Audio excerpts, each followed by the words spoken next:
하나님은 완전한 분이시고 하나님은 약점이 없으세요. 근데 하나님이 사랑하는 이 교회가 하나님의 치명적인 약점입니다. 사탄이 그걸 알아요. 우리가 너무 하나님에게 약점이 된 거죠. 그래서 사탄은 항상 교회인 우리를 물고 흔듭니다. 참 우리는 하나님의 완전하신 하나님의 약점이 되어버린 것입니다. 에덴 동산이 그렇게 무너졌고 성전이 그렇게 파괴되어졌고 어쩌면 교회도 똑같은 결과가 있지 않겠나 하는 생각을 할 수 있게 되어버린 정도입니다. 자, 그러면 소망은 어디에 있느냐? 그런데 왜 하나님은 이런 교회를 통해 새 예루살렘을 이루고자 하신 걸까요?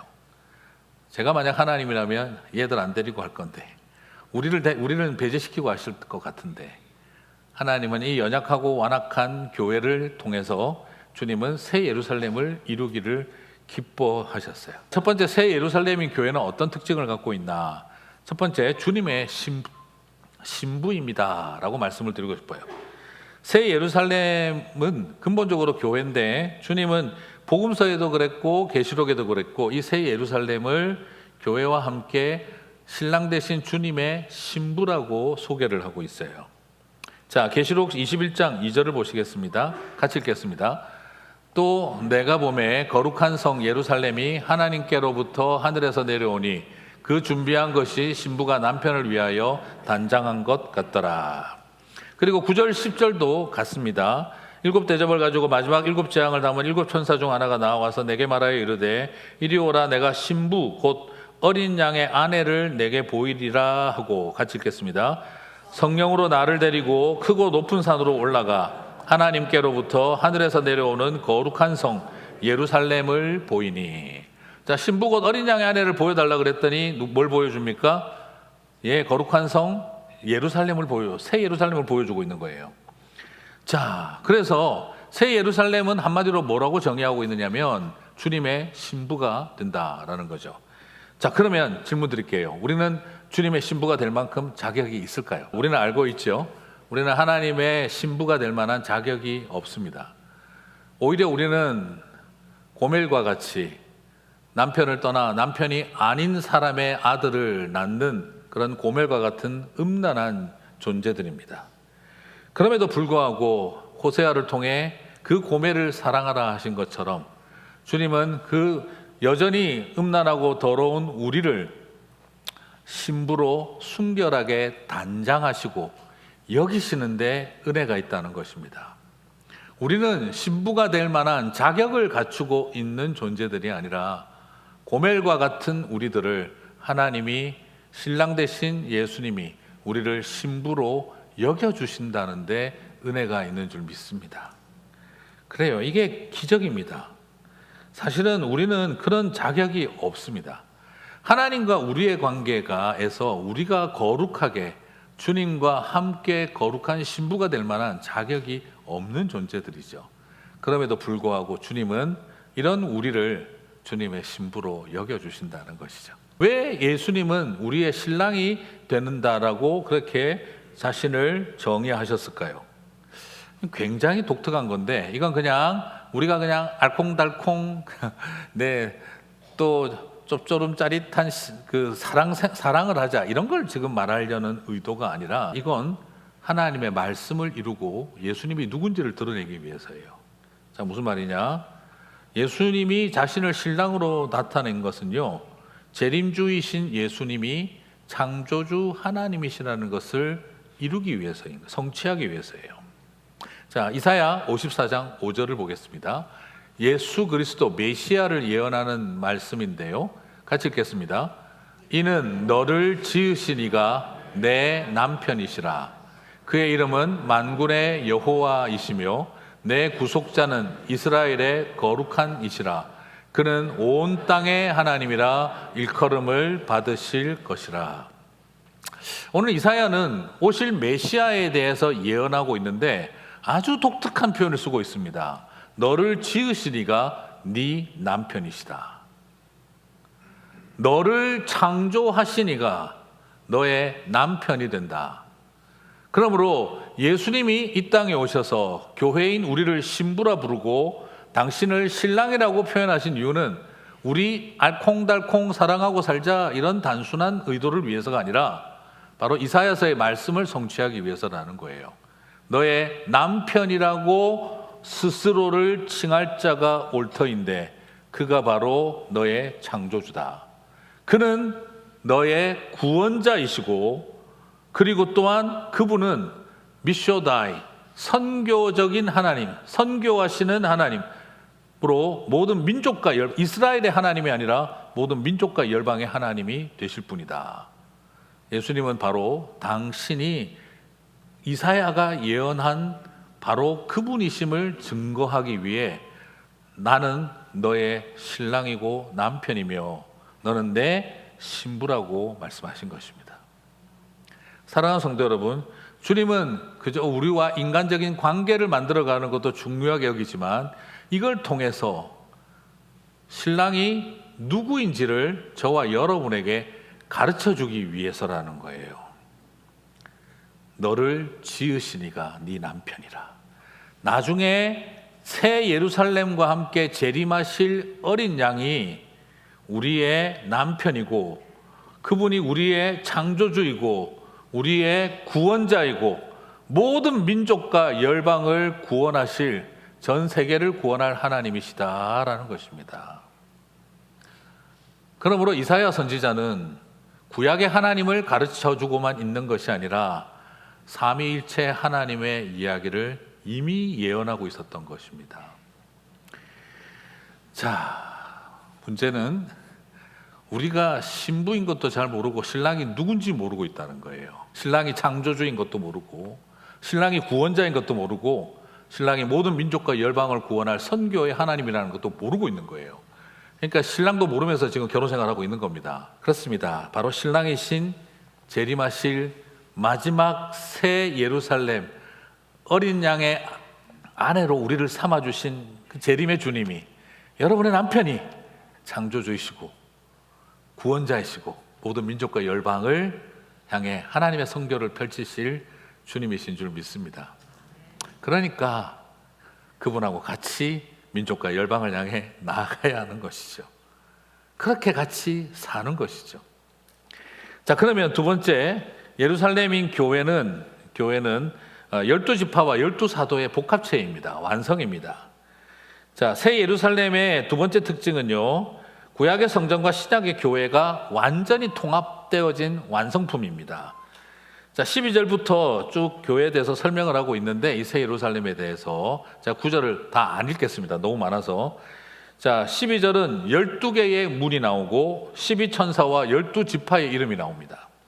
14절을 보면 12기초석이 나오고 그 위에 12사도의 이름이 나옵니다. 16절은 성을 청량하니 1만 2천 스타디온의 높이를 가지고 있다고 하는데 이 또한 12 곱하기 1000입니다. 그리고 또한 19절을 보니 성곽의 기초석을 보석으로 꾸몄는데 12보석이 나옵니다. 지난번에 한번 써먹었는데 서보석만 있는 게 아니라 12보석도 이렇게 나옵니다. 그리고 21절을 보니 12지파의 이름이 있는데 12개의 문은 12개의 진주라고 표현하고 있습니다. 자, 무슨 12를 한이 어린 것처럼 이 계시록 21장은 12로만 계속해서 나오고 있습니다. 12개의 진주로 만들어진 12개의 문은 12지파를 의미한다고 하고, 그리고 12개의 보석으로 만들어진 12개의 기초석이 있는데 이것은 12사도라고 이야기를 합니다. 결국 이것은 뭘 말하느냐, 구약과 신약에서 예언되어진 교회에 대한 예언을 완성하는 거예요. 에스겔서 48장 30절 35절을 봐도 새 예루살렘의 12문과 12문에 새겨진 12지파의 이름이 나온다고 되어 있고요. 그리고 에베소서 2장 20절을 보면은 같이 읽겠습니다. 너희는 사도들과 선지자들의 터 위에 세우심을 입은 자니라. 그러니까 교회인 우리는 사도와 선지자들의 신앙 고백과 터 위에 세워졌다. 그러므로 구약과 신약이 완전히 통합되어진 교회가 바로 새 예루살렘 교회다라는 겁니다. 다시 말씀드리면 새 예루살렘은 구약의 성전과 신약의 교회가 더해지고 곱해서 완전히 하나가 된 것이 새 예루살렘이라고 설명하고 있는 거예요. 자, 그러면 여기서 드리고 싶은 이야기는, 이 이야기가 왜 중요합니까? 여러분, 구약의 성전이 완전한 교회였습니까? 아니죠. 예수님을 십자가에 못 박아 죽인 범죄자들의 집합이었죠. 율법주의에 빠져서 청결하고 성전을 다시 돌 하나도 남기지 않고 허물어야 할 정도였죠. 구약의 성전은 완전한 교회가 아닙니다. It was not the very church. 바로 그 교회가 아니었습니다. 아주 더러운 교회였습니다. 그러면 신약 시대를 살아가는 지금 우리는 과연 건강하고 훌륭한 교회라고 말할 수 있을까요? 우리 자신도 그때 그 사람들보다 더 낫다라고 말할 수가 없습니다. 그리고 계시록이 쓰여지던 그때의 7교회, 칭찬할 만한 교회가 없습니다. 절망적으로 느끼고 있던 사도 요한에게 하나님은 보여주신 거예요.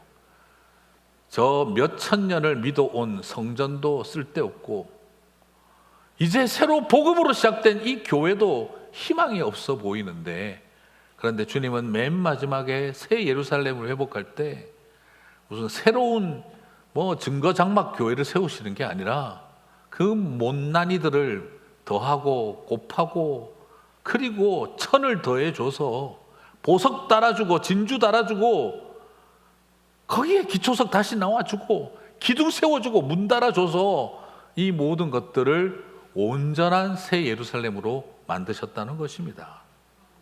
사랑하는 성도 여러분, 우리에게 위로와 희망이 무엇입니까? 우리가 잘해서 잘하다 보면 새 예루살렘 될 날이 오는 것이 아니라 이 못난 우리들을 위해 12기둥 세워주고 12문을 달아주고 12기초석을 놓아주고 12보석 달아주고 거기다가 천을 곱해서 세워주고 그리고 12 곱하기 12를 해서 성벽을 만들어줘서 결국에는 우리를 온전하게 만들어주시는 것입니다. 여러분, 그 은혜가 함께 하실 줄 믿습니다. 포기하지 마라. 아무리 실망스럽고 아무리 내일이 보이지 않는다 할지라도 묵묵히 이 교회 붙들고 끝까지 가자.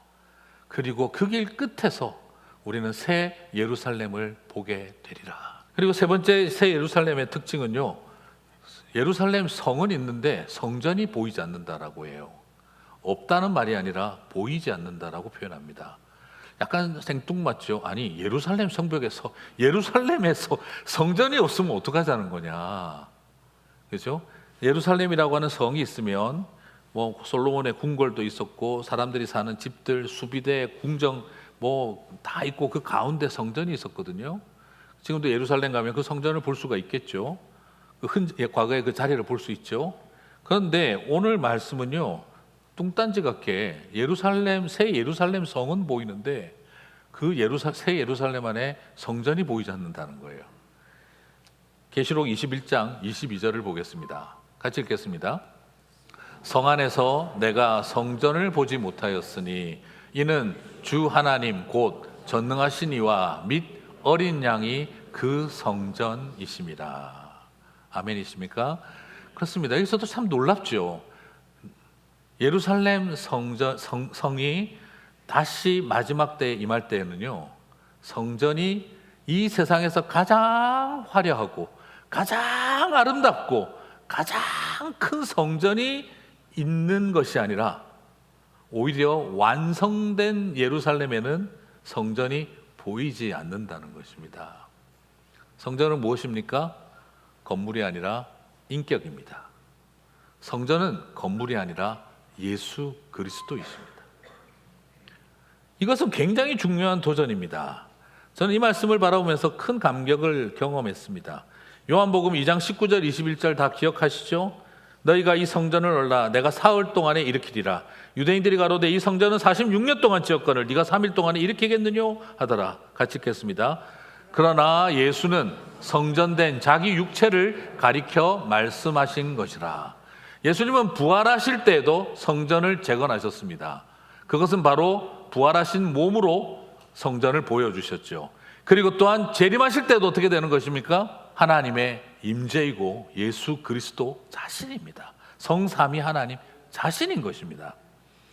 여러분, 이 깨달음이 저와 여러분 가운데 있게 되시기를 바랍니다.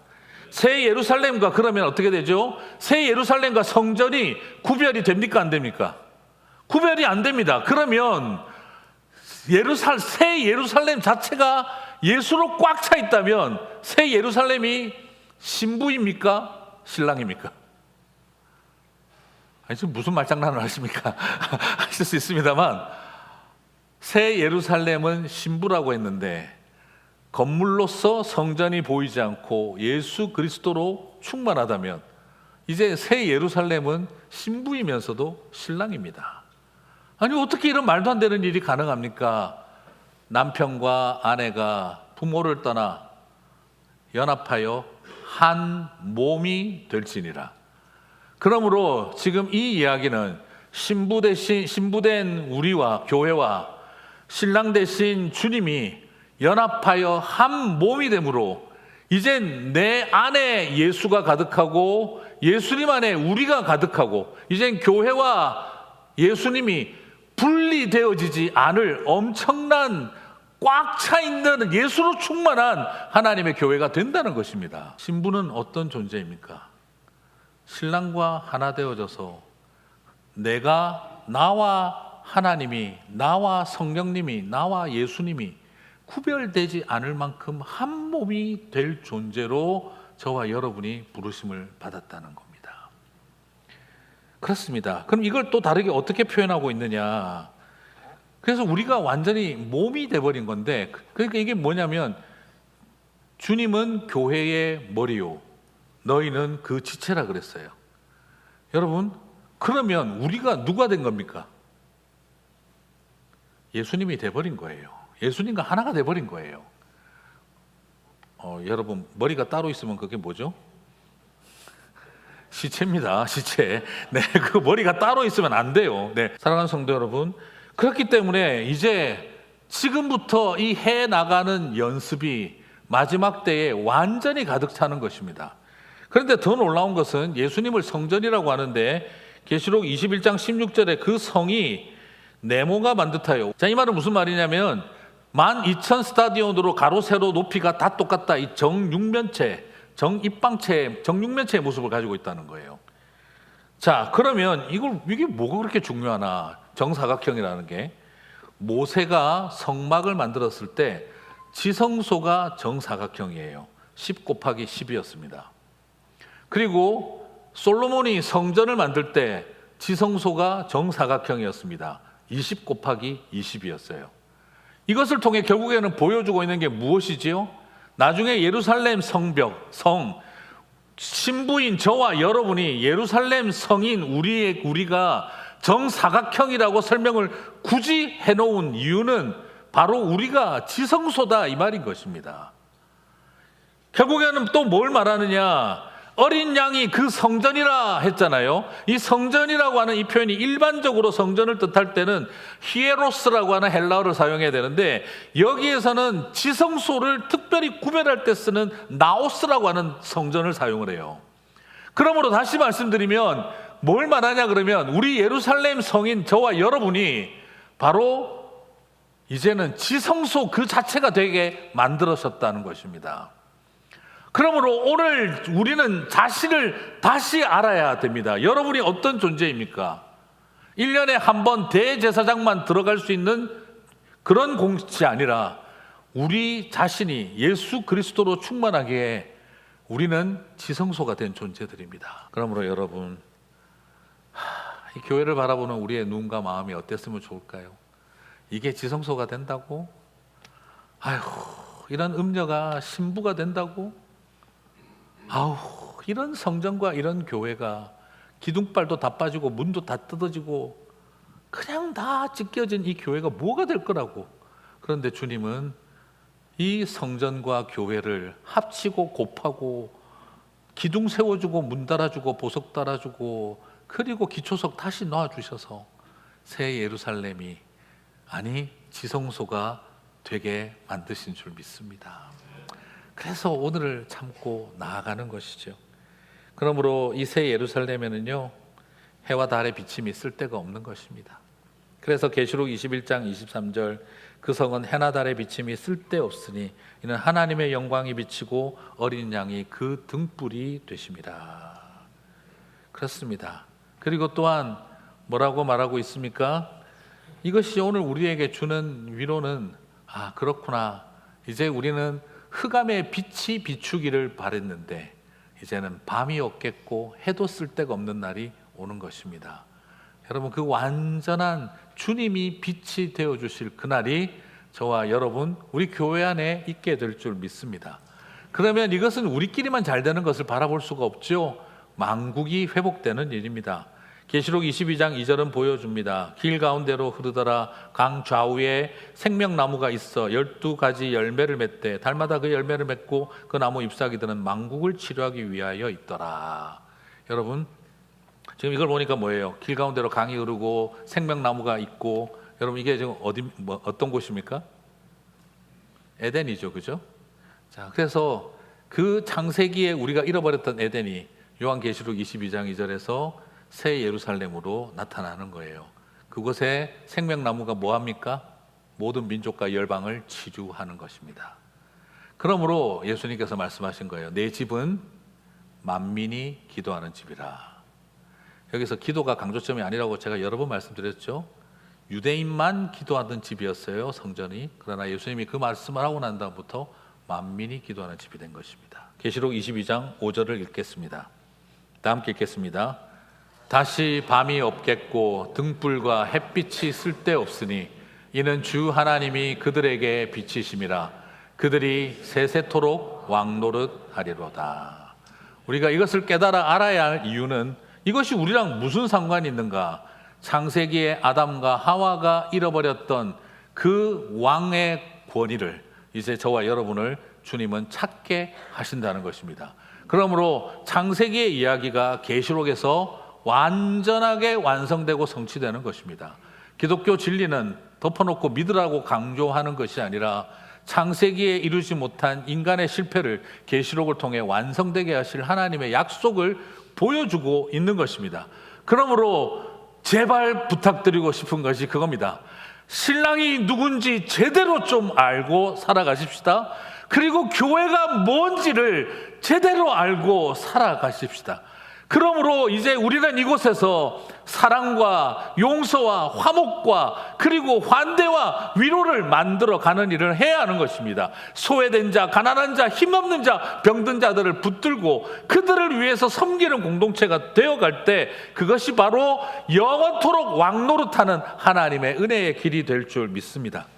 이제 말씀을 좀 마무리하겠습니다. 성탄을 맞이하면서 이제 우리가 어떻게 이 교회를 이 땅에서 세워가야 할지 고민했으면 좋겠습니다. 그러나 오늘 또 이 말씀을 듣고 나서 또 그렇게 결단하시면 안 됩니다. 주님, 우리 교회가 새 예루살렘 같이 신부의 멋지고 거룩하고 순결한 교회 되게 하여 주시옵소서. 또 너무 또 그렇게 가지 마세요. 그러려면은 이게 또 우리 힘으로 해내겠다는 말밖에 더 되겠습니까? 그게 바로 신천지와 같은 사람들이 하는 소리들입니다. 이 음녀와 더러운 교회와 다른 교회가 되겠다. 여러분 굳이 그렇게 안 하셔도 돼요. 그냥 못나고 대책 없는 이 교회에 붙들고 그냥 꾸준히 기도의 자리, 섬김의 자리, 예배의 자리 지켜나가는 저와 여러분 되셨으면 좋겠습니다. 변화시키겠다, 대한교회를 만들겠다, 대안이 되겠다, 대안을 제시하겠다, 우린 그런 거 필요 없습니다. 못난 우리들의 모습 알고 그냥 나에게 주어진 그 자리 지키며 살아갈 때 주님이 하실 거라고 믿습니다. 세월이 가면서 저도 생각이 참 많이 바뀌는 것 같아요. 젊은 날에 가졌던 의문이 세월이 좀 흘러가니까 젊은 날의 의문이 확신이 되기도 하고요.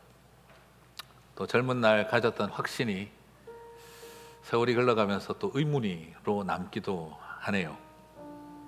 그때만큼은 이것만큼은 확실하다 그랬는데 세월이 가니까 글쎄 그것도 잘 모르겠다. 젊은 날 참 잘 모르겠다 했던 것들이 어느 틈엔 끄떡끄떡임으로 다가오기도 하고요. 헨리 나우엔이 그런 이야기를 했다고 합니다. 예수님도 60살까지 살았으면 어떻게 살았을까? 30대니까 십자가 감당하시지 않았을까? 예수님도 명퇴당한 김 부장처럼 되면 어떻게 하실까? 참 많은 생각들이 듭니다. 저도 젊은 목사로서 젊은 날 뭔가 대안이 되고 싶었고 대안을 제시하고도 싶었어요. 뭔가 할 수 있을 것 같다 싶기도 했고 뭔가 해야 한다는 생각을 하기도 했습니다. 하지만 흘러가는 세월 속에 느끼는 것은 내가 메시아 콤플렉스에 빠졌구나 하는 생각이 참 많이 들었습니다. 주님이 메시아라는 것을 잊어버린 채 내가 뭔가 해내야 된다는 생각들과 착각 속에 있었구나 하는 걸 발견하게 됩니다. 사랑하는 성도 여러분, 우리 진실하고 부족한 모습을 알고 이런 우리들에게 기둥 세워주고 문 달아주고 보석 달아주고 기초석 나와주실 주님 바라보면서 실망스럽고 나 자신에게도 실망하고 교회도 실망하고 뭐가 되겠나 싶은 이런 우리의 여정이 있지만 포기하지 않고 쭉 감당하고 갈 때 그 끝에서 새 예루살렘을 지성소로 우리를 여기실 주님을 만날 수 있지 않겠습니까? 많이 실망하고 좌절할 때 뭘 할 수 있겠나, 이제 드디어 메시아 콤플렉스를 벗어내기 시작을 했을 때 남미 군사 독재와 싸우다가 돌아가셨던 그 오스카 로메로 주교님의 사역자들을 위한 기도를 읽게 되어졌는데 참 이 기도가 제 가슴을 울렸습니다. 목회자들이 이렇게 되었으면 좋겠다. 때론 뒤로 물러서서 멀리 바라볼 필요가 있다. 하나님 나라는 우리의 노력 너머에 있을 뿐 아니라 우리의 비전까지도 넘어선다. 우리는 일생 동안 하나님의 놀라운 일에 아주 작은 일부만을 이룰 뿐이다. 우리가 하는 어떤 일도 완전하지 않다. 하나님 나라는 언제나 우리 너머에 있다는 또 다른 증거다.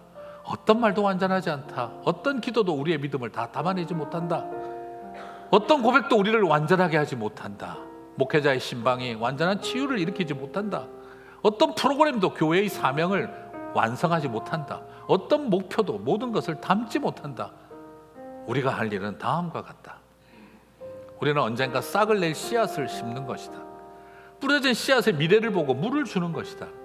다른 사람이 계속 이어가도록 기초를 놓을 뿐이다.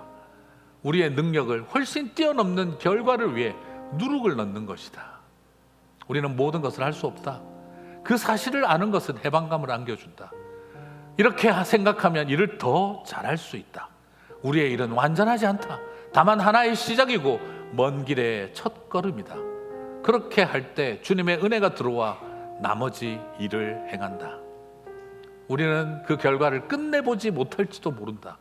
그것이 대목수와 일꾼의 차이다. 우리는 일꾼이지 대목수가 아니다. 우리는 사역자들이지 메시아가 아니다. 우리는 미래에 대한 예언자들이다. 그 미래는 우리의 것이 아니다. 저는 이 기도를 읽으면서 하나님 이렇게 살 수 있게 해주십시오. 한때 마음속에 담았던 이야기들을 잠시 접고 우리는 부족하지만 주여 우리는 연약하지만 주님은 완전하십니다.